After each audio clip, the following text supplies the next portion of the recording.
The harmattan of 2024 had been particularly cruel, a dry, dusty breath that seemed to mirror the emptiness in my own chest. It was the year I learned that a heart could break not with a dramatic shatter, but with a slow, grinding erosion, like the relentless waves of the Atlantic against the shores of Eliguchi Beach. His name was Femi, and he was, for a fleeting, incandescent moment, my everything. We met, as is the way in this sprawling, chaotic city of Lagos, through a mutual friend at a spoken word event at Terra Culture.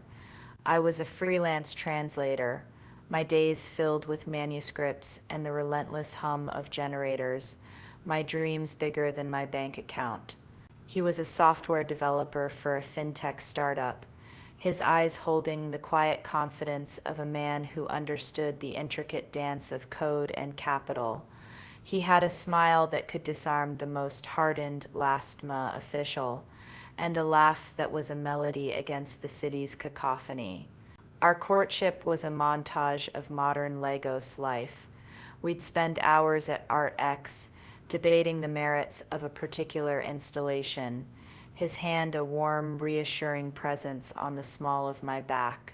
He'd introduce me to the best suya spots in Surulere, the kind of places you only find through word of mouth, the meat so tender it melted on your tongue. We'd have long, meandering conversations over overpriced cocktails at the library on Victoria Island, the city lights a glittering tapestry below us.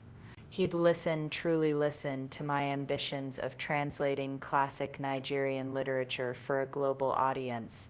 His gaze so intense it felt like he could see the soul of the words in my mind. He spoke my love language, thoughtful gestures and unwavering support. He'd send a gig driver with a flask of hot chocolate to my apartment when I was working late on a deadline, a simple act that felt more profound than any grand declaration. When my old laptop finally gave up the ghost in the middle of a crucial project, he showed up the next day with a new one, waving off my protests with a casual, "Think of it as an investment in your words. The world needs to read what you're translating." The slang of our love was a language of its own. When I'd recount a frustrating day at work, he'd say, "You choke, babe, but you're an Odogwu. You'll figure it out." When I'd finally have a breakthrough with a difficult text, he'd grin and say, "See my wordsmith. You day burst my brain." Our private jokes were a fortress against the pressures of the city, a city that demanded so much and gave back in unpredictable measure. The first crack in our carefully constructed world appeared subtly, a hairline fracture I chose to ignore. It was during one of our late-night talks, the scent of rain hanging heavy in the air. We were discussing the future, a topic that had once been a source of shared excitement. I spoke of my dreaming to start my own translation agency, to bridge the gap between Nigerian authors and the international market. He was quiet for a long time, his gaze distant. "You know," he said finally, his voice laced with a weariness I'd never heard before. "This japa thing is starting to make sense." The word hung in the air between us, heavy and ominous. Japa, the mass exodus of Nigeria's brightest, a desperate flight for a life less fraught with uncertainty. I'd heard it whispered among my friends, a constant hum beneath the surface of our ambitions. But to hear it from Femi, the man who seemed so rooted in the vibrant chaos of Lagos, felt like a betrayal. "You're not serious," I'd said, a nervous laugh escaping my lips. "Am I not?" he'd replied, his eyes searching mine for something I couldn't give him. "Look at this place, Sad. The inflation is eating everything.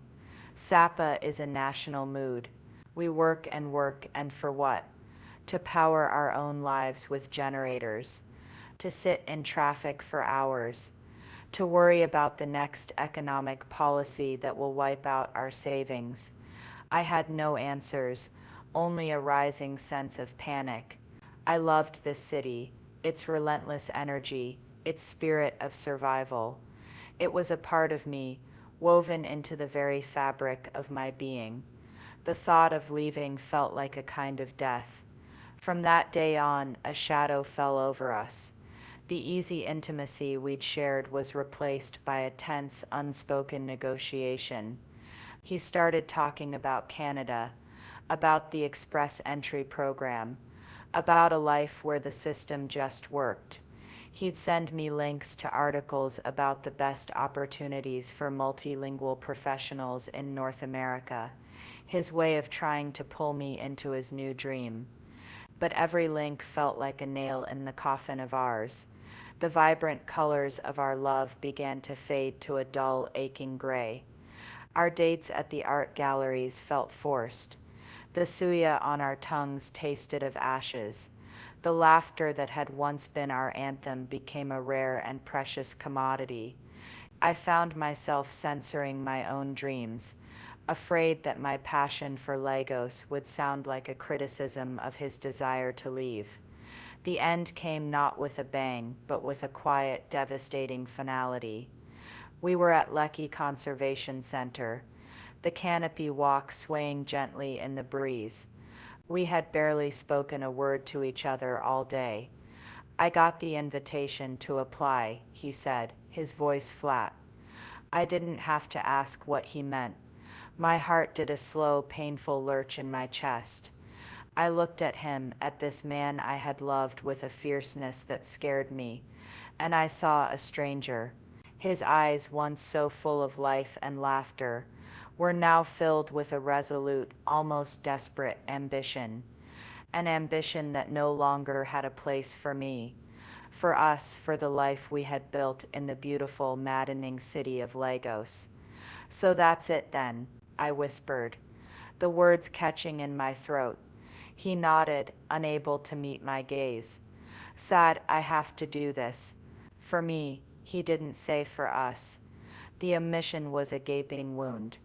We walked the rest of the way in silence, the vibrant green of the nature reserve a stark contrast to the desolation in my soul. The drive back to the mainland was a blur of traffic and tears I refused to let fall. He dropped me off at my apartment, the same apartment where he had once brought me hot chocolate and dreams. There was an awkward, heart-wrenching hug. A mumbled "take care," and then he was gone. The weeks that followed were a study in grief. Every corner of Lagos held a memory of him. The sight of a fintech billboard, the taste of a perfectly spiced suya, the sound of a certain Afrobeat song. Each was a fresh stab of pain. I threw myself into my work, the precise translation of a technical manual, a welcome contrast to the messy, ambiguous edges of my broken heart. I saw him one last time. A few months later, I was at Ikeja City Mall, picking up a birthday gift for my sister. He was with a group of friends, their laughter echoing through the crowded atrium. He looked different, a little thinner, a little more strained. Our eyes met for a fleeting second, and in that moment I saw a flicker of the man I had loved, a ghost of the joy we had shared. Then it was gone, replaced by a polite, distant nod. He turned back to his friends, and I turned and walked away, the ghost of us a silent, aching presence by my side.